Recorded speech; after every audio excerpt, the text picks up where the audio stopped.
अस्सलाम वालेकुम स्टूडेंट्स।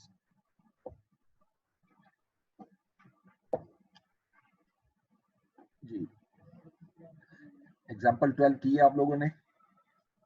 किसी ने हिम्मत की है?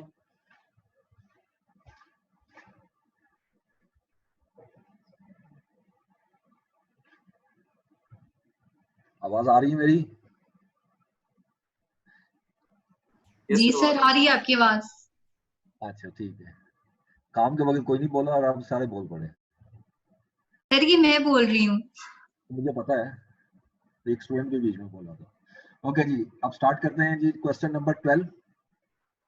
कल हमने पढ़ तो लिया था, फिर भी एक नजर देख लेते हैं। Accountant of layer club was terminated on account of charges of fraud on 31st December 2016 and Mr. Imad had been appointed in his place. Imad has gathered the following information in respect of the year ended 31st December 2016. The club has 3,300 members. A membership fee is 10,000 per annum. The fee payable by each member becomes due on the first day of quarter in which he became a member. This is the most important line. यानी member जिस quarter में payment कर रहा है उस quarter के start में वो कंसिडर होगा। अब देखें, अब अगर उसने सब्सक्रिप्शन दिया है फर्स्ट क्वार्टर का तो ये 1 जनवरी से लेकर दिसंबर तक है।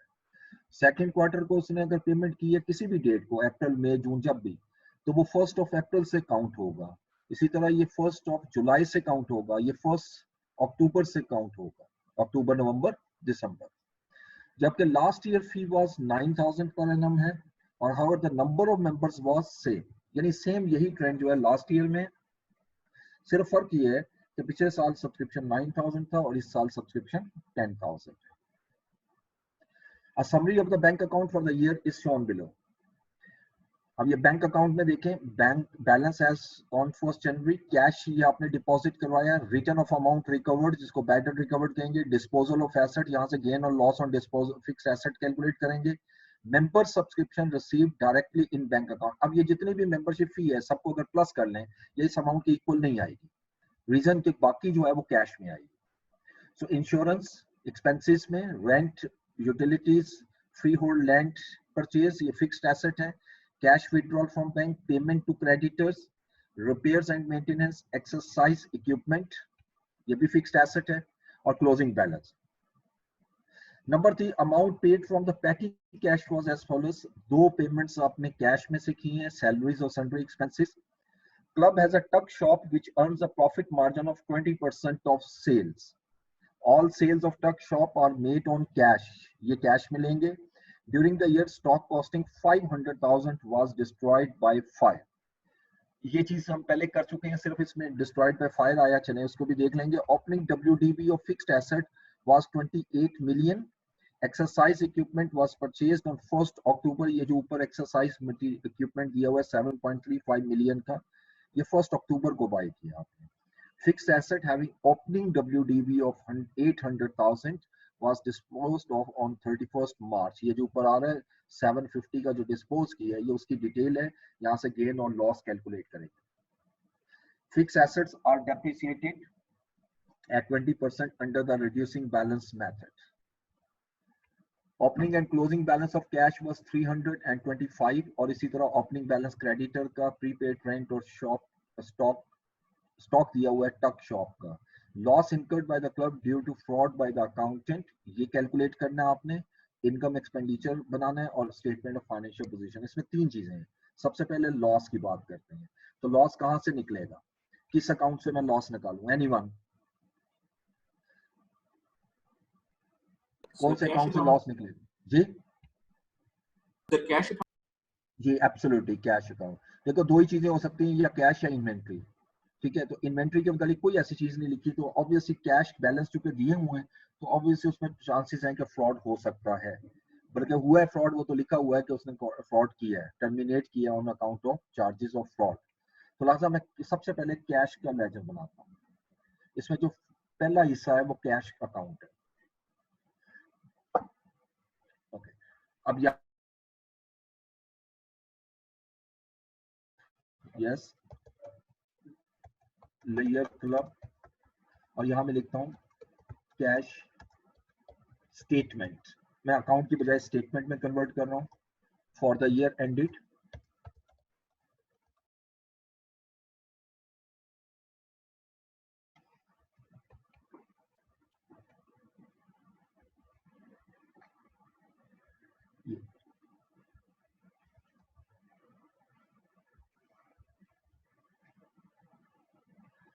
अच्छा जी, अब इसमें जो अमाउंट्स हैं वो किस में दी हुई हैं, रुपीस में, तो मैं रुपीस में ले लेता।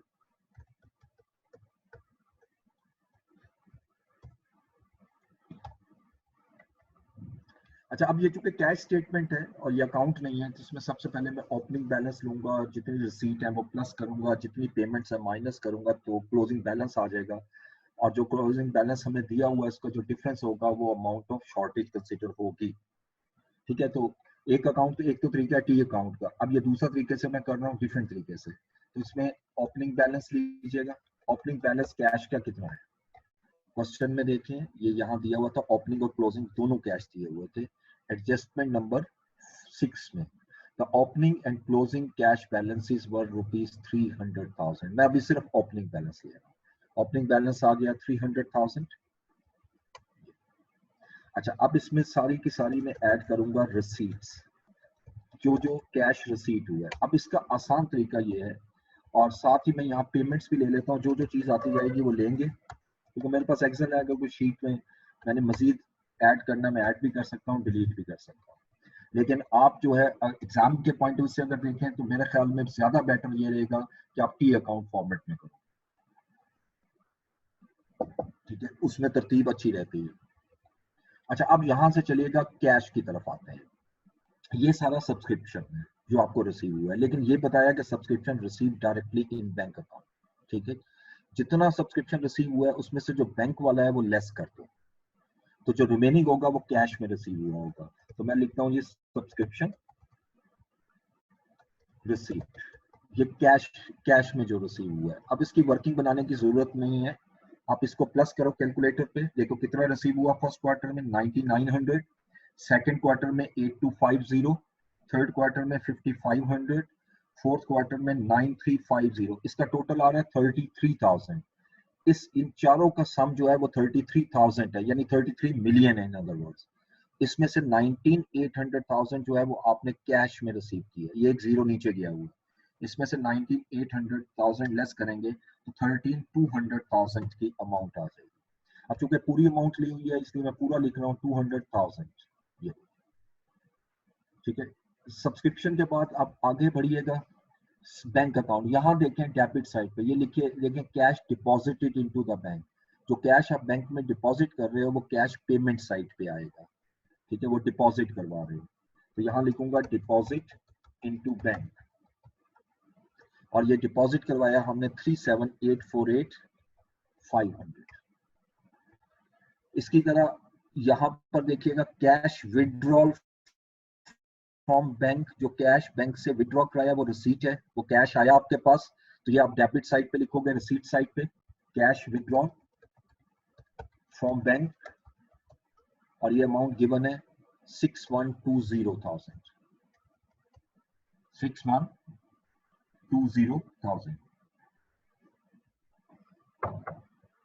उसके बाद नेक्स्ट, अब ये कैश बैंक से और कुछ नहीं मिलेगा आपको। अब नीचे आइएगा, ये पेटी कैश पेमेंट्स की हैं, जब तरतीब से चलोगे कोई चीज मिस नहीं होगी, जैसे मैंने कल भी बताया था आपको, ये 2.3 मिलियन की सैलरीज पे की कैश में, ये पेमेंट साइड पे आएगा, सैलरीज 2.3 मिलियन। उसके बाद अगली पेमेंट है सन्ड्री एक्सपेंसेस 640,000। ठीक है जी, ये भी हमने ले लिया, इसको भी हाईलाइट कर लेते हैं। इससे आगे देखिएगा, जो नेक्स्ट पैराग्राफ है जो टक शॉप से रिलेटेड है, वो लिख रहा है club has a tuck shop which earns a profit margin of 20% of sale, all sales of tuck shop are made on cash. इसका मतलब मुझे अब सेल्स निकालनी है टक शॉप से कितनी, यहां तक ये हिस्सा मैं ले रहा हूं कि टक शॉप की हमारी सेल कितनी थी। तो अब इसके लिए ऑब्वियसली इसने मार्जिन दिया हुआ है, तो पहले मुझे कॉस्ट लेनी पड़ेगी, पहले परचेज निकालूंगा क्योंकि पेएबल्स भी मैंने देखे थे, ये देखिएगा ये पेएबल्स भी हैं, ये वही वर्किंग है जो पहले हर क्वेश्चन में करते आ रहे हो। पेएबल, अब इसमें ये ख्याल करना है कि ये 2016 क्लोजिंग बैलेंस है पहला कॉलम, और सेकंड कॉलम जो है वो ओपनिंग बैलेंस है। तो पहले क्रेडिटर्स और यानी पेएबल्स की मदद से परचेज निकालूंगा, परचेज को कन्वर्ट करूंगा सीजीएस में, और सीजीएस को कन्वर्ट करूंगा फिर मैं सेल्स में, और जितनी सेल आएगी वो कैश पे। तो लिहाजा इसकी अब वर्किंग यहाँ लेते हैं, ये 3 अकाउंट बनेंगे। मैं ऊपर हेडिंग जो दूंगा वो सेल्स दूंगा क्योंकि मैं कैलकुलेट करना चाह रहा हूँ सेल्स। ये 3 स्टेप में कैलकुलेट होगी। सबसे पहले पेएबल्स या क्रेडिटर्स का वर्ड है तो वो यूज कर लेते हैं, क्रेडिटर्स अकाउंट बनाएंगे। ये डेबिट साइड और क्रेडिट,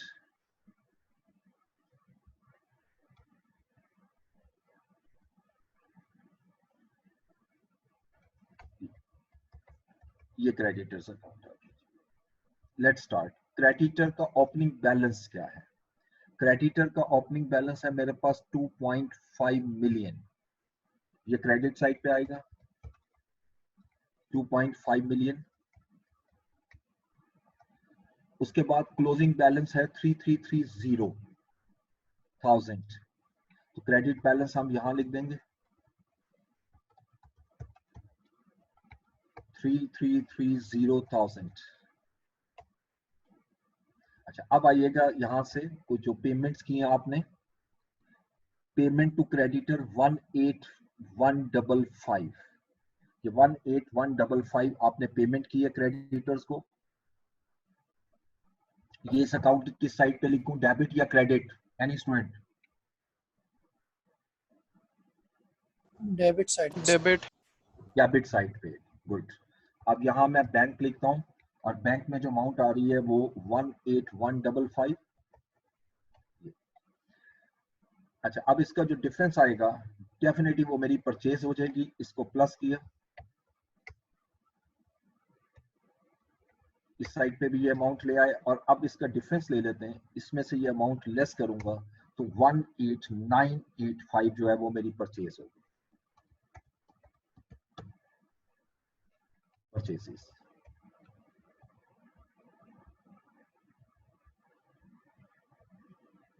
ये बैलेंसिंग फिगर आ गया आपका, ठीक है जी। इसको भी बोल्ड कर लेते हैं, ये टोटल। अब क्रेडिटर जब निकल आए तो अब मैंने सीजीएस निकालना है। सीजीएस क्या होता है जी? ओपनिंग इन्वेंट्री, एड परचेज वगैरह वो तो अब मैं नहीं लिख रहा, वो तो आपको मालूम है। ओपनिंग स्टॉक पे ले लीजिएगा।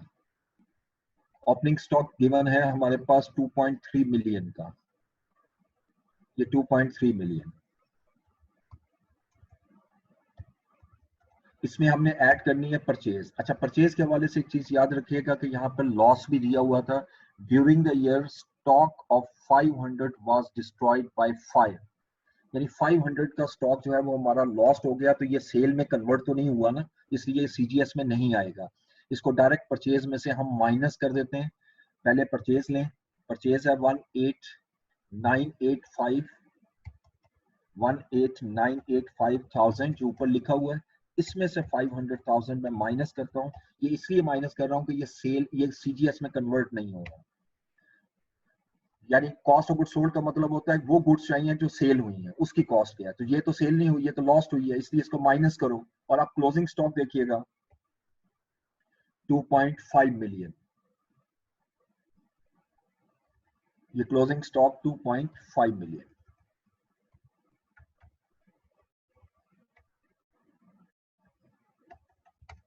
अब ये जितनी भी अमाउंट है वो यहां कैलकुलेट करते हैं। 18985,000 माइनस 500,000 माइनस 2.5 मिलियन, 18285 की जो अमाउंट आ गई, this one is known as CGS. ये मेरी सीजीएस कैलकुलेट हो गई। अब जब सीजीएस आ गई तो अब मार्जिन कितना दिया हुआ है? Club has a tuck shop which earns a profit of 20% of sales, 20% of sales, यानी हमारा प्रॉफिट 20% ऑफ सेल है। तो क्या करूं मैं, किस तरह कैलकुलेट करूं बताइए? सो 0.8 से डिवाइड करो। डिवाइड करेंगे। ये जो आपकी CGS आई है 18285,000, इसको डिवाइड कर दूंगा 0.80 से, क्योंकि ये मार्कअप नहीं है, मार्जिन है।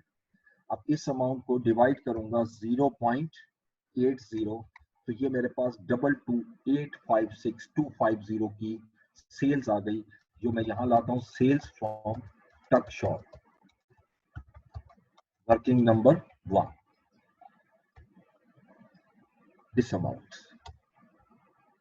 Excuse me sir. जी जी सर एक्चुअली मुझे ये मार्कअप और मार्जिन के ये जो CGS से हम सेल्स निकालते हैं, ये मैं आज प्रैक्टिस कर रही थी जो टेस्ट है, तो मुझे कंफ्यूजन हो गई थी, तो ये थोड़ा सा एक्सप्लेन कर देंगे आप? जी, मैं बिल्कुल कर देता हूँ। ये देखिएगा, मैं यहाँ पे साइड पे आपको लगा ले रहा हूँ, या ये स्लाइड आपके साथ शेयर कर लेता हूँ, ठीक है। देखिए बेसिकली दो कॉन्सेप्ट होते हैं। वर्ड में यूज करूंगा प्रॉफिट, क्योंकि असल में तो प्रॉफिट ही होता है ना। ये प्रॉफिट दो हिस्सों में डिवाइड होता है, यानी इसकी बेस दो होती है। एक होता है profit is based on markup, और दूसरा होता है profit on based profit in margin. जो मार्कअप होता है वो ऑन कॉस्ट होता है, यानी ये बेस कर रहा होता है ऑन कॉस्ट, और मार्जिन जो है वो बेस कर रहा होता है सेल्स पर।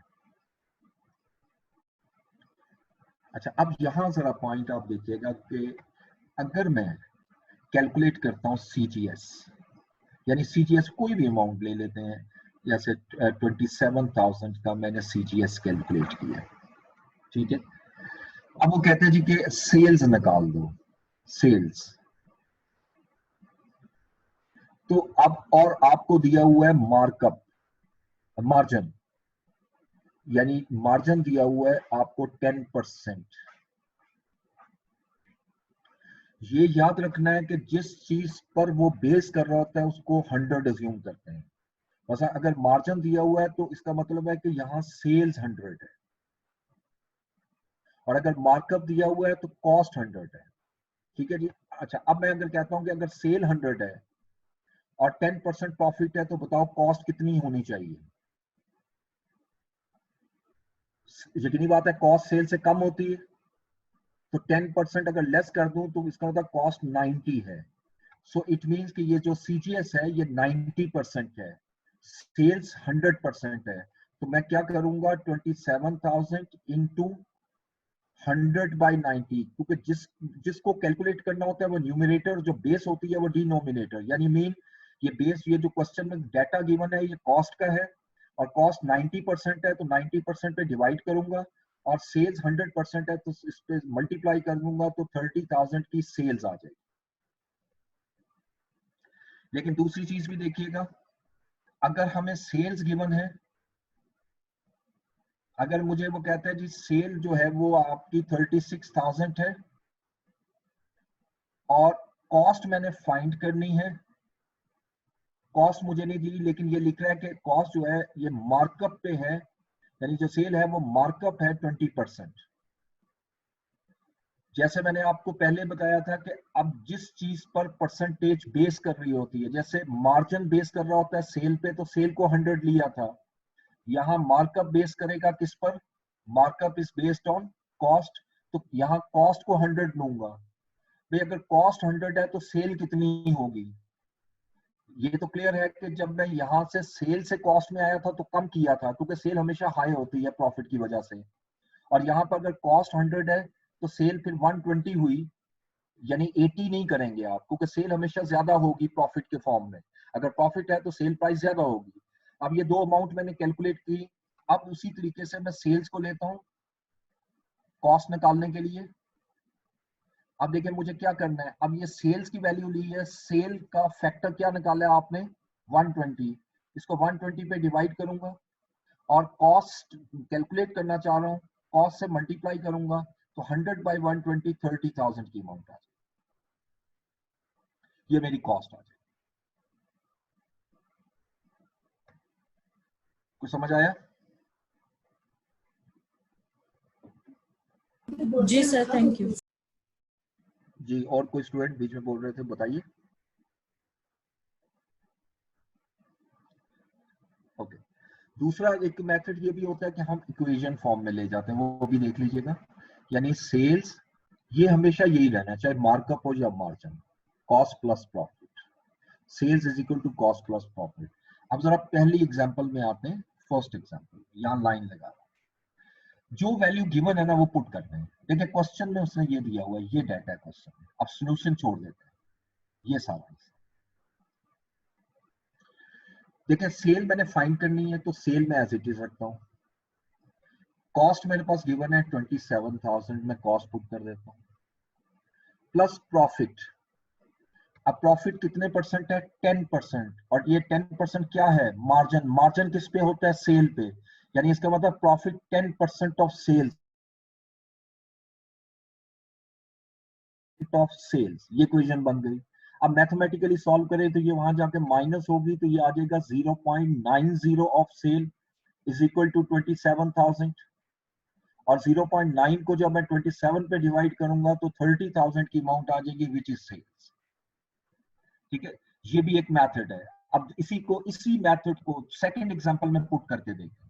ये डाटा गिवन है सारा, यहां तक मैंने इक्वेशन नहीं चेंज करनी। यहां पर सेल गिवन है 36,000, सेल्स 36,000 है, एस की जगह 36 लिख दिया। कॉस्ट मैंने फाइंड करनी है, प्लस प्रॉफिट कितना है? 20% मार्कअप। और मार्कअप किस पर बेस करता है? कॉस्ट पे। इसका मतलब 20% ऑफ कॉस्ट विच इज 0.20 सी। अब अगर इसको कैलकुलेट फर्दर करें तो ये 36,000 इज इक्वल टू 1.20 सी। इसके साथ 1 होगा, 1 प्लस 0.2, और ये 1.2 को वहां डिवाइड करूंगा तो कॉस्ट आ जाएगी 30,000। तो अगर मैथ आपका अच्छा है, इक्वेशन बना लेते हो, तो I think this method is most easiest. लेकिन ये शॉर्टकट होता है कि हम डायरेक्ट 100/90, 100/120 या जो भी परसेंटेज है उसके मुताबिक हम इसको कन्वर्ट कर लेते हैं। ठीक है, ओके। अब इस क्वेश्चन में दोबारा आएंगे। अब हम यहां तक पहुंचे थे, सेल्स तक, सेल भी निकल आई। अब डाटा के मुताबिक चल रहा है, मैंने जैसे जैसे ले रहा हूँ, जहां जहां कैश आएगा वो लेंगे। फिफ्थ ट्रांजेक्शन में कोई कैश इन्वॉल्व नहीं है। नंबर 6 ट्रांजेक्शन में क्लोजिंग बैलेंस दिया हुआ कैश का, वो अभी लेंगे। और नंबर 7 में भी कोई कैश से रिलेटेड ट्रांजेक्शन नहीं है, तो सीधा मैं क्लोजिंग बैलेंस लेता हूँ 25,000, और क्लोजिंग बैलेंस जो है वो यहां लिख दूंगा एंड पे। अच्छा, वो बाद में लेते हैं, और पेमेंट कोई नहीं है। ठीक है, इस मेथड में जो मैं कर रहा हूँ इसके मुताबिक हम बाद में लेंगे। तो अब इसको पहले यहां से टोटल करें।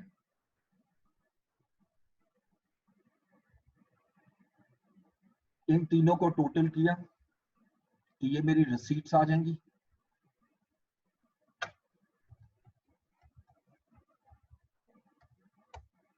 $421,750 हमारी रिसीट आ गई। इसी तरह पेमेंट को टोटल करते हैं, और पेमेंट यहां से माइनस होनी है।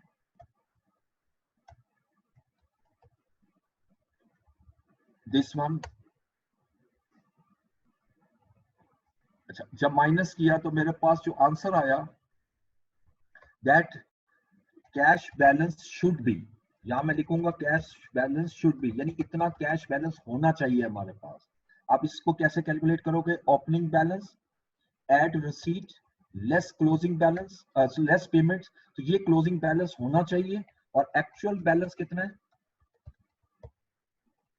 एक्चुअल बैलेंस चेक कीजिएगा, ये जो अभी हमने लिया 25,000, यानी 25,000 मेरे पास मौजूद है, हालांकि होना चाहिए था 1687750। इसका जो डिफरेंस होगा वो फ्रॉड होगा, अमाउंट ऑफ फ्रॉड। अब ये अमाउंट ऑफ फ्रॉड की हम कैलकुलेशन कर लेते हैं, और ये आ जाएगा फाइनल वैल्यू 1662750। और अगर टी अकाउंट में बनाओगे तो ये कैश शॉर्टेज निकलेगी, वही अमाउंट ऑफ फ्रॉड होगा। ठीक है, ये मैंने खुद स्टेटमेंट फॉर्म में ये वाला हिस्सा किया। अच्छा, अभी ये कैलकुलेट करने के बाद अब मैं मूव करूंगा इनकम एंड एक्सपेंडिचर। उसमें भी एक दो वर्किंग खास तौर पे आपके सीखने वाली हैं, समझने वाली हैं। और यहां लिखता हूं जी इनकम एंड एक्सपेंडिचर, बाकी तो आसान है ये। For the year ended 31 December 2016। Okay, अब यहां से स्टार्ट कीजिएगा बिल्कुल शुरू से। पहली चीज जो आ रही है सब्सक्रिप्शन, वैसे भी यहां से भी ले सकते हो आप सब्सक्रिप्शन, और यहाँ सब्सक्रिप्शन रिसीव नहीं लेना, यहाँ वर्किंग नंबर 2 बनाऊंगा, जो सब्सक्रिप्शन इनकम एक्सपेंडिचर को चार्ज होना है वो आपने लेना है। वर्किंग 2 सब्सक्रिप्शन जो इनकम है, यानी जो इनकम एक्सपेंडिचर में ट्रांसफर होगी, अकाउंट बनेगा सब्सक्रिप्शन का जी। तो अब सब्सक्रिप्शन का अकाउंट यहाँ पर जरा डिफरेंट किस्म का है। तो पहले तो आप ये देखिएगा, ये जितनी पेमेंट आई है ये इसमें कुछ कैश में है, कुछ बैंक में, जो हम ऑलरेडी कैलकुलेट कर चुके हैं।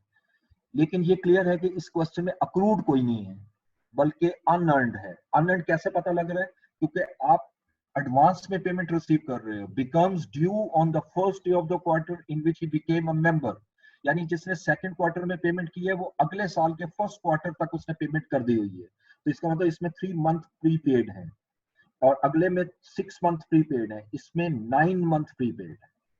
ठीक है, तो इस कैलकुलेशन के लिए सबसे पहला काम मैं क्या करूंगा, ओपनिंग बैलेंस लूंगा अनअर्न्ड इनकम का। अनअर्न्ड इनकम का ओपनिंग बैलेंस क्रेडिट होगा, बैलेंस ब्रॉट डाउन, और ये मैं वर्किंग से कैलकुलेट करूंगा, वर्किंग नंबर 1, वर्किंग नंबर 3 हो जाएगी ना, सॉरी 3। अच्छा, उसके बाद इस अकाउंट को पहले पूरा कर लेते हैं, फिर वैल्यूज निकालेंगे। यहां पर जो इनकम आएगी वो जो आपने रिसीव की है कैश में या बैंक के थ्रू, अब ये 19,800 बैंक के थ्रू रिसीव हुई है, 19,800,000 कैश डेबिट और सब्सक्रिप्शन क्रेडिट, और जो कैश के थ्रू हुई है वो यहाँ कैलकुलेटेड है। ये जो अभी कैश अकाउंट बनाया ये चेक कीजिएगा, 132,000, वो 13.2 मिलियन जो है वो कैश में रिसीव हुआ है। उसके बाद यहाँ पर मेरा क्लोजिंग बैलेंस आ जाएगा, ये भी मुझे कैलकुलेट करना पड़ेगा, इसको भी उसी वर्किंग में ही कैलकुलेट करेंगे। और जो रिमेनिंग अमाउंट आएगी वो इनकम एंड एक्सपेंडिचर को चार्ज होगी, जो मैंने कैलकुलेट करनी है। ठीक है, तो अभी इसका सम कर लेते हैं अभी से, बाद में वैल्यूज पुट करेंगे तो फाइनल अमाउंट निकल आएगी।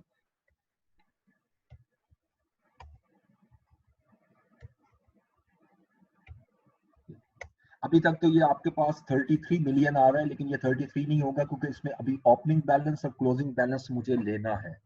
अब वर्किंग 3 में मूव करेंगे, working 3 subscription received in advance.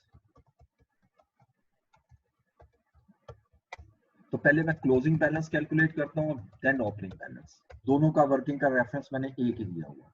अब क्लोजिंग बैलेंस कैलकुलेट करना है, यानी साल के एंड पे कितना सब्सक्रिप्शन ऐसा था आपका जो आपने एडवांस रिसीव किया हुआ। देखिए, जो फर्स्ट क्वार्टर में पेमेंट आप रिसीव कर रहे हो वो सारी इसी साल की है, क्योंकि ये फर्स्ट क्वार्टर में जो रिसीव कर रहे हो वो 1 जनवरी से 31 दिसंबर तक है, इसमें कोई प्रीपेड नहीं है।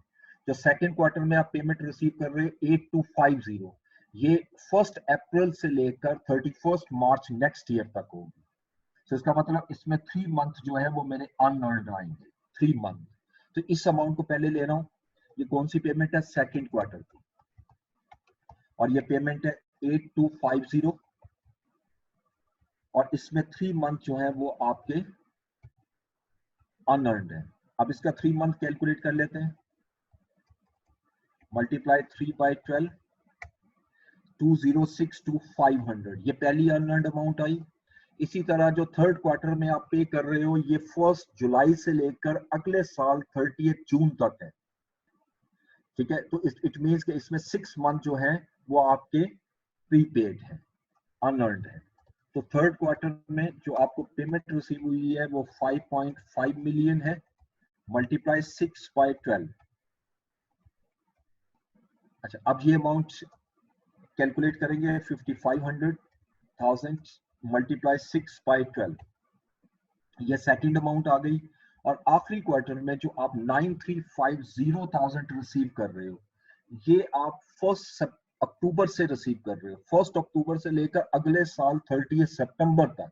इसका मतलब इसमें 9 मंथ जो है वो आपके अनअर्न्ड है। तो इस अमाउंट को लीजिएगा, फोर्थ क्वार्टर में जो आपको पेमेंट रिसीव हुई है 9350,000, इसको मैं मल्टीप्लाई 9/12 करूंगा, 9350,000 into 9 by 12, तो 7012,000 ये अमाउंट आई। तीनों को प्लस कर लो, ये मेरा ओपनिंग बैलेंस आ गया अनअर्न्ड इनकम। यानी इस साल जो आपने पेमेंट रिसीव की है इसमें 11.825 मिलियन जो है वो मेरा क्लोजिंग बैलेंस है। क्लोजिंग बैलेंस यहां पर आएगा, दिस अमाउंट। अच्छा, अब मुझे ओपनिंग अमाउंट चाहिए।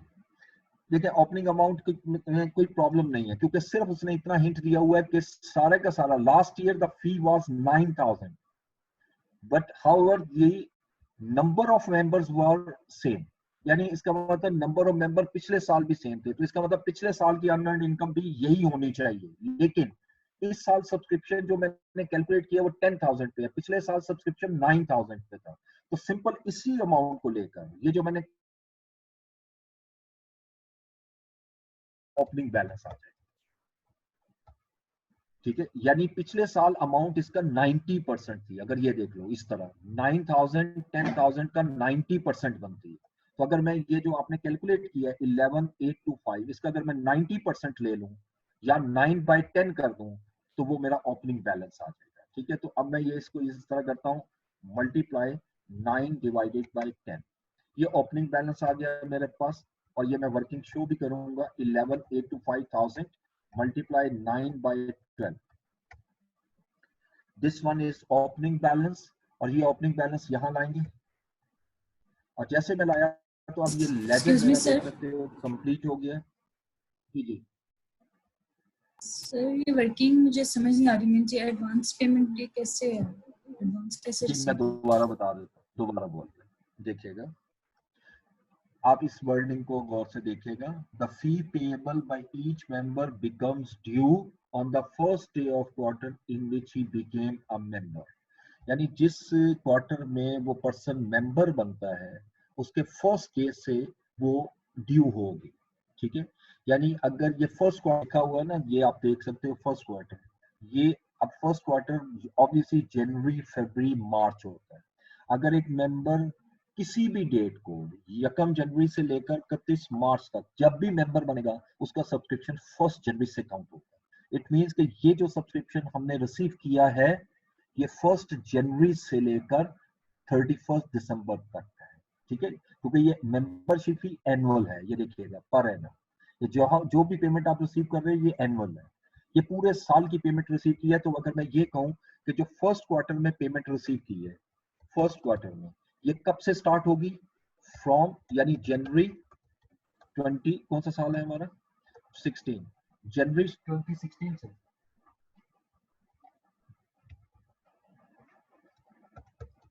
दिसंबर 2016। ठीक है जी, जो सेकंड पेमेंट आप रिसीव कर रहे हो सेकंड क्वार्टर की पेमेंट, सेकंड क्वार्टर की, अब सेकंड क्वार्टर कब से शुरू होता है, अप्रैल मई जून, ये जब भी पेमेंट होगी आपने 1 अप्रैल से काउंट करनी है। अब अगर मैं इसको 1 अप्रैल से काउंट करता हूं और पूरा साल लेता हूं तो कहां तक जाएगा, देखिएगा अप्रैल 2016 से लेकर अगला साल मार्च तक, मार्च 2017 तक पूरा साल होगा। ठीक है जी, यानी ये अमाउंट भी पूरे साल की रिसीव हुई है। सेम इसी तरह जो थर्ड क्वार्टर में आप पेमेंट रिसीव कर रहे हो, थर्ड क्वार्टर में, ये थर्ड क्वार्टर कब शुरू होगा, फ्रॉम जुलाई, यानी जब आधा साल पूरा हो जाएगा तो जुलाई से शुरू होगा, जुलाई अगस्त सितंबर, इन 3 महीनों में आपने जो पेमेंट रिसीव की है वो 5.5 मिलियन, ये पूरे साल की पेमेंट है। अच्छा, अब ये काउंट कब से होगी, start of the quarter, first day of the quarter, first day quarter है जुलाई, तो जुलाई से अगर ये स्टार्ट होती है थर्ड क्वार्टर वाली पेमेंट, जुलाई 2016 से अगर स्टार्ट होगी तो एंड कब होगी, साल कब मुकम्मल होगा इस पेमेंट का, जून 2017। इसी तरह जो फोर्थ पेमेंट आप रिसीव करें, फोर्थ क्वार्टर की पेमेंट, जो फोर्थ पेमेंट भी है, फोर्थ क्वार्टर की जो पेमेंट आप रिसीव कर रहे हो, ये क्वार्टर कब शुरू होगा, ऑब्वियसली अगले 3 महीने फिर आ जाओ, अक्टूबर नवंबर दिसंबर, यानी इन 3 महीनों में जो भी एनुअल पेमेंट कर रहा है हमें वो है 9350,000, और ये जितनी पेमेंट हमें रिसीव हो रही है ये पूरे साल की है। अब ये स्टार्ट होगी 1 अक्टूबर, again first day of quarter, अगर ये फोर्थ क्वार्टर वाली जो पेमेंट हमें रिसीव हो रही है वो अगर अक्टूबर 2016 से स्टार्ट होती है तो एंड कब होगी? सितंबर 2017। ओके, ये जो मैंने डेट लिखी है आप गौर से देखिएगा। मेरा अकाउंटिंग ईयर खत्म हो रहा है, रिपोर्टिंग डेट है 31 दिसंबर। ये पेमेंट 31 दिसंबर तक है, इसके अंदर नो प्रीपेड, इसमें कोई प्रीपेड इनकम नहीं है। सेकेंड क्वार्टर की पेमेंट हमें जो रिसीव हुई है वो मार्च तक की पेमेंट है, अगले साल मार्च तक की। तो इसका मतलब कि जनवरी, फरवरी, मार्च जो अगले साल के हैं 3 मंथ वो मेरे प्रीपेड हो गए। इसी तरह जो थर्ड पेमेंट मैं रिसीव कर रहा हूं वो जुलाई से लेकर जून तक है, यानी इसका मतलब जनवरी से लेकर जून तक 6 मंथ प्रीपेड हो गए, ये 6 मंथ आ जाएंगे प्रीपेड। इसी तरह आखिरी में देखिएगा तो अक्टूबर से सितंबर तक जा रहा है, तो अगले साल यानी दिसंबर के बाद से 9 मंथ बनते हैं, 9 मंथ जो है वो प्रीपेड है। ये जो मैंने प्री पेमेंट की कैलकुलेशन की है वो यहां लाया कि सेकंड, देखो फर्स्ट में तो नो है, वो तो ली नहीं मैंने। सेकंड क्वार्टर में जो पेमेंट रिसीव की है उसमें 3 मंथ प्रीपेड है, थर्ड क्वार्टर में 6 मंथ प्रीपेड है, फोर्थ क्वार्टर में 9 मंथ प्रीपेड है। ये ओपनिंग आ गया, क्लोजिंग। अब ओपनिंग लेने के लिए क्या करेंगे? कुछ भी नहीं, सिंपल। देखो पिछले साल जो सब्सक्रिप्शन था, पिछले साल वो 9000 था, इस साल सब्सक्रिप्शन जो है वो 10000 है। तो सिंपल 9/10 कर दोगे तो ओपनिंग बैलेंस आ जाएगा, क्योंकि उसने कहा कि बाकी सेम है, नंबर ऑफ मेंबर्स सेम है। नंबर ऑफ मेंबर सेम है तो पेमेंट्स भी सेम आएगी, यानी पेमेंट्स अमाउंट भी नहीं, यानी ट्रेंड जो है वो सेम होगा। अब समझ आई कि नहीं आई? अभी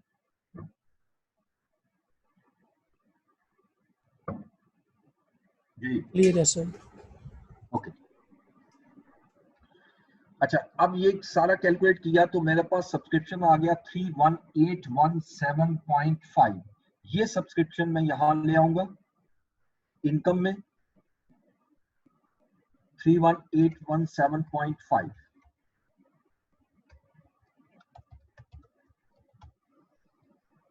जी अच्छा, दूसरी इनकम मेरी क्या होगी? सेकंड इनकम देख लेते हैं। अगर इस यहीं से चलें, ये कैश रिसीव हुआ, कैश विथड्रॉन फ्रॉम बैंक है, ये तो कैश वो इनकम नहीं होती। सेल्स फ्रॉम टक शॉप, यहां से आप सेल नहीं लेनी, आपने लेना है प्रॉफिट फ्रॉम टक शॉप। अब प्रॉफिट कितना होगा? देखो सेल हमारे पास कैलकुलेटेड है और सीजीएस भी कैलकुलेटेड है। अगर मैं यहां से डिफरेंस ले लूं, सेल्स माइनस सीजीएस, ये देखिए, तो ये मेरे पास प्रॉफिट आ जाएगा। सेल है मेरे पास 22,856,250 माइनस सीजीएस है इसमें 18,285,000, इन दोनों को लेस किया तो ये मेरे पास प्रॉफिट आ गया। ठीक है, इसको मैं माइनस सॉरी ये प्रॉफिट है, ये प्लस में आ गया 4571,250। ठीक है, इसके अलावा बैंक में देखें, ये तो कैश से लिया है ना हमने, अब बैंक में देखें कोई आपके पास इनकम तो नहीं आ रही।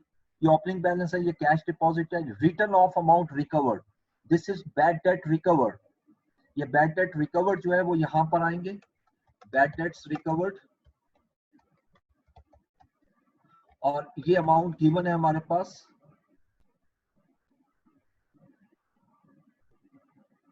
1,860,000। अच्छा, उसके बाद नेक्स्ट देखें, डिस्पोज, सिर्फ एक ही रह गई, बाकी तो हाईलाइट हो गई हैं। 750,000 डिस्पोजल ऑफ फिक्स एसेट है। अच्छा, अब जो डिस्पोजल होती है इसमें गेन भी हो सकता है और लॉस भी। अब एज ए स्टूडेंट मुझे नहीं पता कि यहाँ गेन आएगा या लॉस आएगा। ठीक है, अब यहाँ पर मुझे अभी कैलकुलेट कर लेना है। अगर तो लॉस आ जाता है तो मैं वर्किंग हुई होगी वो आगे पुट कर दूंगा, लेकिन गेन अगर आ रहा है तो मैं छोड़ रहा हूँ, तो बाद में कहाँ ऐड करूंगा, क्योंकि इससे नीचे मैंने एक्सपेंसेस शुरू करने हैं। तो लिहाजा सबसे पहले जो एसेट बेचा है उस पर गेन और लॉस कैलकुलेट कर लेते हैं। सो वर्किंग फॉर गेन और लॉस ऑन डिस्पोजल। अच्छा, हमने सेल किया है 750 का, ये एसेट जो सेल किया उसकी कॉस्ट क्या थी वो यहां दी हुई है। Fix asset having opening WDV of 800 were disposed of, यानी वो फिक्स्ड एसेट जो जिसकी ओपनिंग वैल्यू आपकी 800,000 थी वो आपने 31 मार्च को डिस्पोज किया है, और आप इसका मतलब है कि 3 महीने यूज करके किए हैं, तो पहले इसकी 3 महीने की डेप्रिसिएशन लो, और उसको लेस करने के बाद जो अमाउंट आएगी वो कैरिंग अमाउंट होगी till the date of disposal, जो इंट्रो में पढ़ के आए हो। उसमें से आप देख लो कितने में सेल किया, तो मैं यहीं से ले रहा हूं। तो मैं लिखता हूं जी फिक्स्ड एसेट्स की, फिक्स एसेट की ओपनिंग बैलेंस, यानी जो डिस्पोज हुआ है उसके ओपनिंग WDV, ओपनिंग WDV दी हुई है 800,000, और इसमें से मैं पहले डेप्रिसिएशन करता हूं, डेप्रिसिएशन टिल डिस्पोजल, यानी डिस्पोजल तक की डेप्रिसिएशन।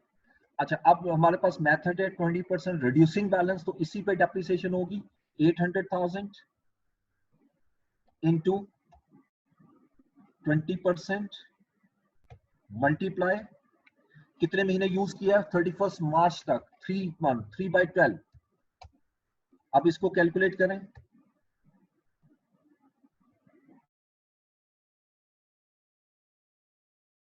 तो 3/12 ये लेस किया, तो ये मेरे पास WDV आ गई टिल डिस्पोजल, यानी डिस्पोजल डेट तक मेरी WDV है वो बन रही है 760। अच्छा, अब आपने कितने में डिस्पोज किया, अब क्लियर नजर आ रहा है, लॉस हो रहा है। डिस्पोज किया आपने 750,000, 750,000, यानी सेल्स प्रोसीड्स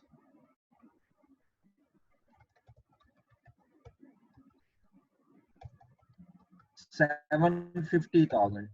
एक एसेट जिसकी कैरिंग अमाउंट 760 थी, आपने उसको 750 में सेल किया है, तो यकीनी बात है जो डिफरेंस आ रहा है वो लॉस ऑन डिस्पोजल होगा, तो लॉस एक्सपेंसिस साइड पे आएगा, यहां नहीं आएगा। ठीक है, ये हम एक्सपेंसिस साइड पे पुट करें।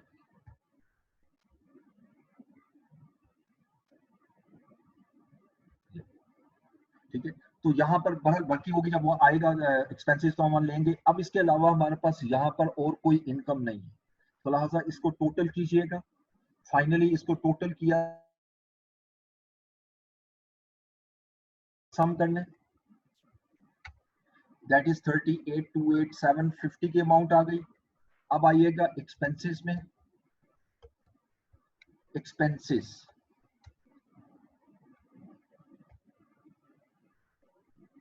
जी, एक्सपेंसेस को पहले यहां से लिस्ट डाउन करना शुरू करें। सबसे पहले हम लॉस को ही ले लेते हैं, क्योंकि वो फिर हम ऑलरेडी कैलकुलेट कर चुके हैं। Loss on disposal, working number 4, ये 10,000। उसके बाद यहां से एक्सपेंसेस देखें, इंश्योरेंस, और इंश्योरेंस का प्रीपेड दिया हुआ है, ओपनिंग भी, ये ओपनिंग है, ये क्लोजिंग है। इसके लिए हमें लेजर बनाना पड़ेगा। यहां पर मैं लिखूंगा इंश्योरेंस, इंश्योरेंस है, रेंट है, रेंट, वर्किंग नंबर 5, और ये वर्किंग 4 थी। अच्छा, अब इसके लिए सिंपल रेंट का लेजर बनाएंगे आप।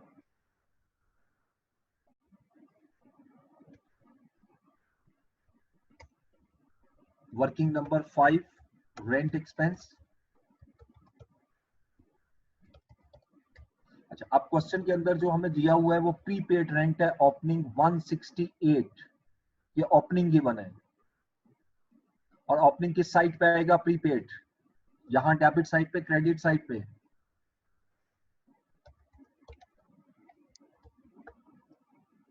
डेबिट साइड पे लिखेंगे 168,000।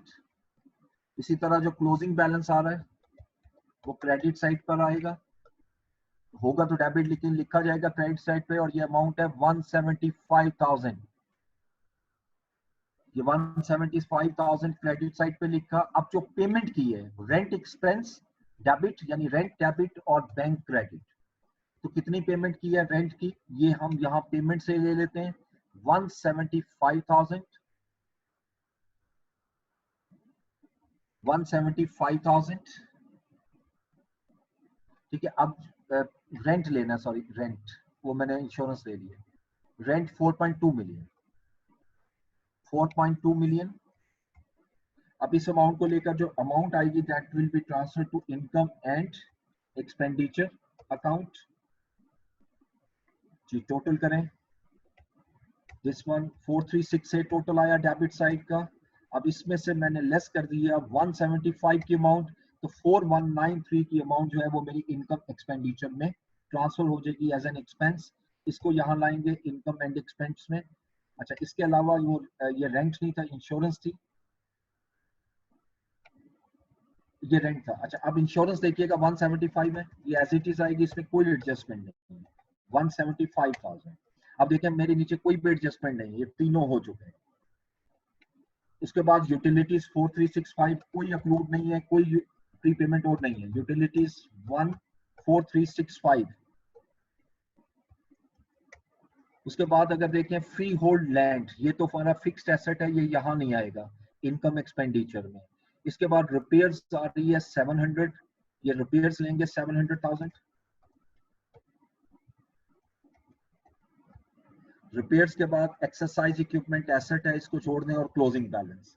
इससे आगे नेक्स्ट मूव कीजिएगा, ये दो पेमेंट जो आ रही हैं ये कैश में, ये भी यहाँ पर आएंगी। एक्सपेंस तो है salaries 2.3 million, and then sundry expenses 640,000। इसके बाद नेक्स्ट एडजस्टमेंट में देखें कहाँ पे आता है, ये देखें स्टॉक लॉस हुआ था हमारा, ठीक है, वो हमारा यहाँ प्रॉफिट एंड लॉस को चार्ज होगा। लॉस बाय फायर, ये रिकवर नहीं हुआ कहीं से, कोई इंश्योरेंस इसके अगेंस्ट हमें क्लेम नहीं मिला। इसके बाद नेक्स्ट डेप्रिसिएशन आ जाती है, ठीक है। अब आइएगा डेप्रिसिएशन, और इसके लिए वर्किंग बनानी पड़ेगी। डेप्रिसिएशन वर्किंग नंबर 6,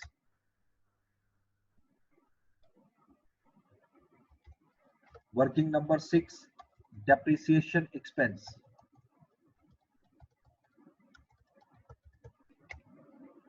अच्छा, आप डेप्रिसिएशन का वही रूल याद रख रहे हैं जैसे हमने पढ़ा था कि ओपनिंग जो इंट्रो में पढ़ के आए हो, ओपनिंग WDV गिवन है 28,000 यानी 28 मिलियन। तो मैं सबसे पहले लेता हूं ओपनिंग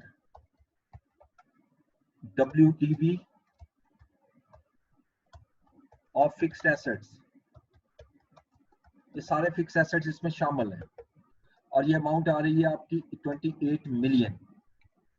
इसमें सबसे पहले आपने डिस्पोजल लेस करनी है, यानी WDV ऑफ डिस्पोजल, और WDV मुझे चाहिए डिस्पोजल की ओपनिंग डेट की, और ये गिवन है 800,000 ओपनिंग डेट, तो इसमें से 800,000 लेस कर दो। ये पहला स्टेप है मेरा, यानी एक्सक्लूडिंग डेप्रिसिएशन, एक्सक्लूडिंग डिस्पोजल, यानी पहले अब मैंने डेप्रिसिएशन निकालनी है on balance brought forward, opening balance पर on balance brought forward excluding disposal, ठीक है, वो हम ऑलरेडी डिस्पोज कर चुके हैं। तो ये जो 27,200 की अमाउंट आ रही है, इसका 20% ले लो। ये पहली डेप्रिसिएशन की अमाउंट आई 5440, फिर जो एसेट डिस्पोज किया उसकी भी depreciation low, depreciation on disposal 3 month की, और वो ऑलरेडी कैलकुलेटेड है 40,000, ये हमने यहाँ कैलकुलेट की हुई है, ये देखेगा। अब आप आइएगा न्यू एसेट में, देखिए न्यू एसेट कोई खरीदा आपने, ये एक तो लैंड बाय की है, ये डेप्रिसिएशन इस पर नहीं होती। ये एक्सरसाइज इक्विपमेंट खरीदा है 7350, और इसकी इंफॉर्मेशन दे रहा है कि ये आपने खरीदा है 1 अक्टूबर को, यानी exercise equipment was purchased on 1 अक्टूबर। इसका मतलब इस 7350 पर भी 3 मंथ की डेप्रिसिएशन आएगी। तो डेप्रिसिएशन ऑन न्यू एसेट, और ये आएगी 7350,000 इंटू 20% इंटू 3/12, क्योंकि अक्टूबर में खरीदा आपने 1 अक्टूबर को, अक्टूबर नवंबर दिसंबर 3 मंथ की डेप्रिसिएशन बनती है 7350,000 इंटू 20% इंटू 3/12। अब ये 3 डेप्रिसिएशन की अमाउंट आ चुकी हैं, इसको टोटल कर लो। This one 5,847,500 is the depreciation amount. ये मेरी डेप्रिसिएशन एक्सपेंस आ चुका है, इसको यहां ले आएंगे डेप्रिसिएशन एक्सपेंस।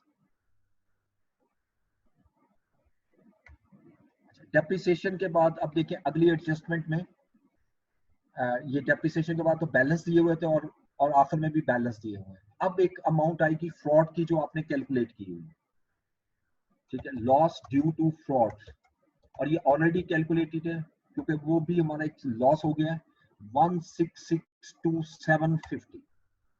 अब ये जितनी अमाउंट आई है इसको प्लस कर लो, ये सारे एक्सपेंसेस हैं।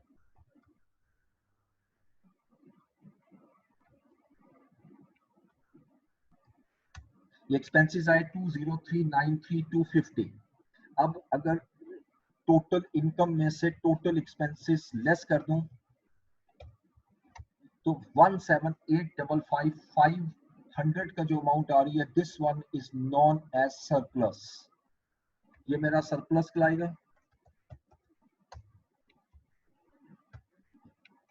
ठीक है जी। अब इसके बाद अब आपने बनानी है स्टेटमेंट ऑफ फाइनेंशियल पोजीशन।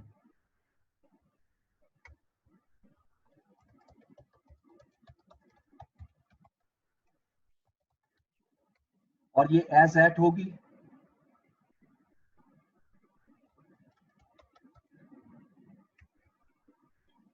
अच्छा, अब एसेट्स,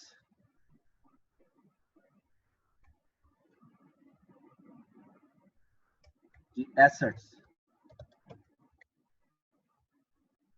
एसेट्स में सबसे पहले हम लेंगे नॉन करंट एसेट्स, जिस तरह हम तरतीब से लेते हैं नॉन करंट एसेट।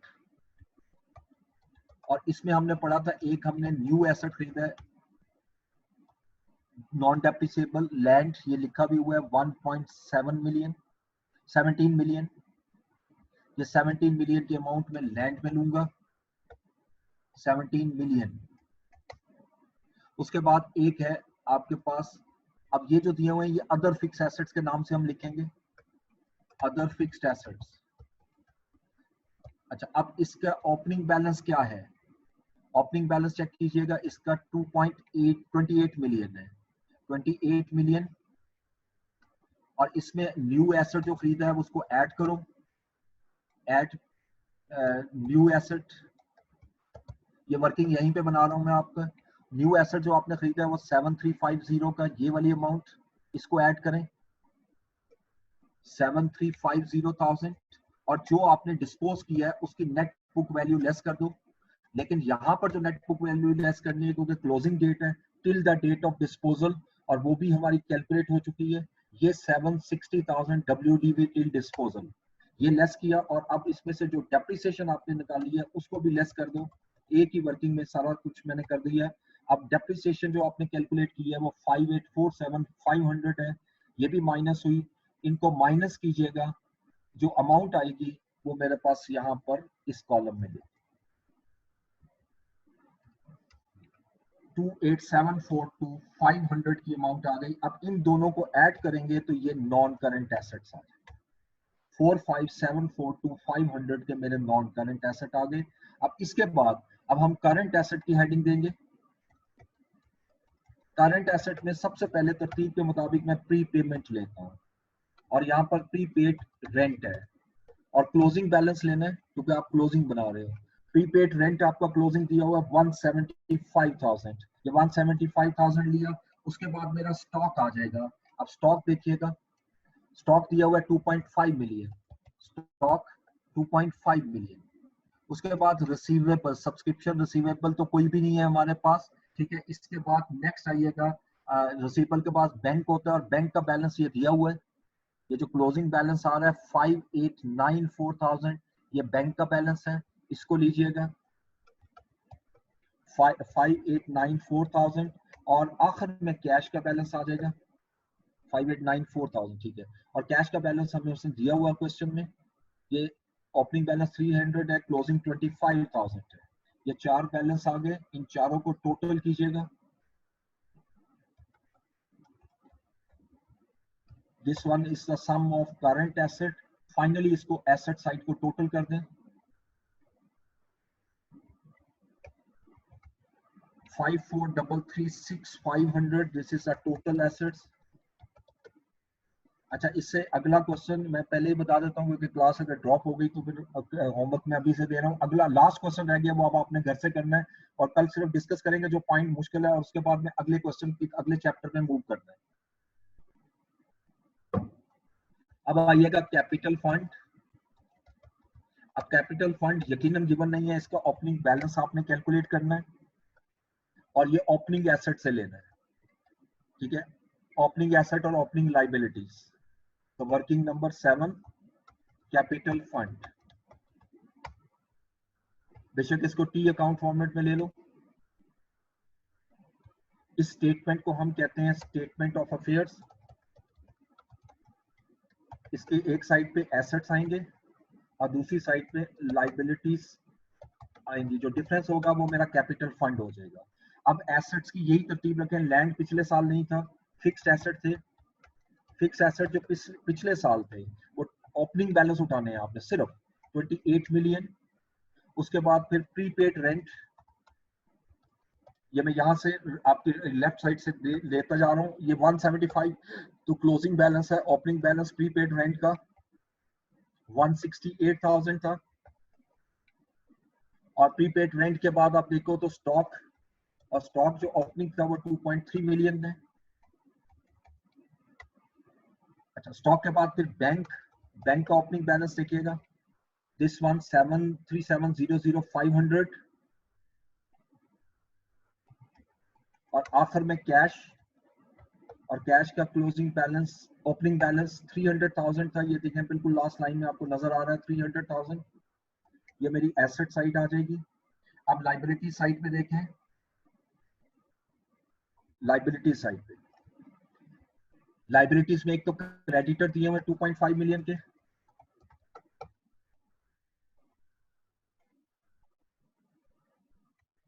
ठीक है, और एक अनअर्न्ड आपने कैलकुलेट किया था, यानी सब्सक्रिप्शन, प्रीपेड सब्सक्रिप्शन जो वर्किंग वन में हमने कैलकुलेट किया था। यहाँ ओपनिंग बैलेंस लेकर आना है, और ओपनिंग बैलेंस हमने कैलकुलेट किया था 10,642,500। ठीक है, अब इसको बैलेंस कर लीजिएगा। इसको पहले सम किया, दिस वन, इसमें से ये लेस कर दें,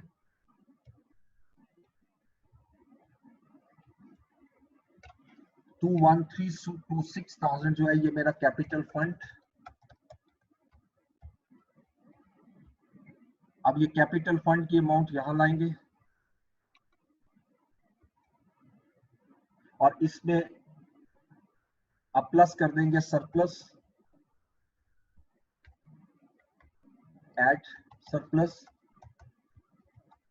सरप्लस ये हमारा कैलकुलेट हुआ था इनकम एक्सपेंडिचर में, ये नजर आ रहा है आपको 178,500। इन दोनों को ऐड कीजिएगा तो ये मेरे पास कैपिटल फंड आ गया। अब इसके बाद मुझे लाइबिलिटी चाहिए, और इसमें सिर्फ करंट लाइबिलिटीज दी हुई हैं। और करंट लाइबिलिटी में क्रेडिटर्स का ओपनिंग बैलेंस लीजिएगा। क्रेडिटर्स का ओपनिंग बैलेंस दिया हुआ है 2.5 मिलियन, क्लोजिंग बैलेंस 3330, ये क्रेडिटर्स का आ गया। फिर आप प्रीपेड सब्सक्रिप्शन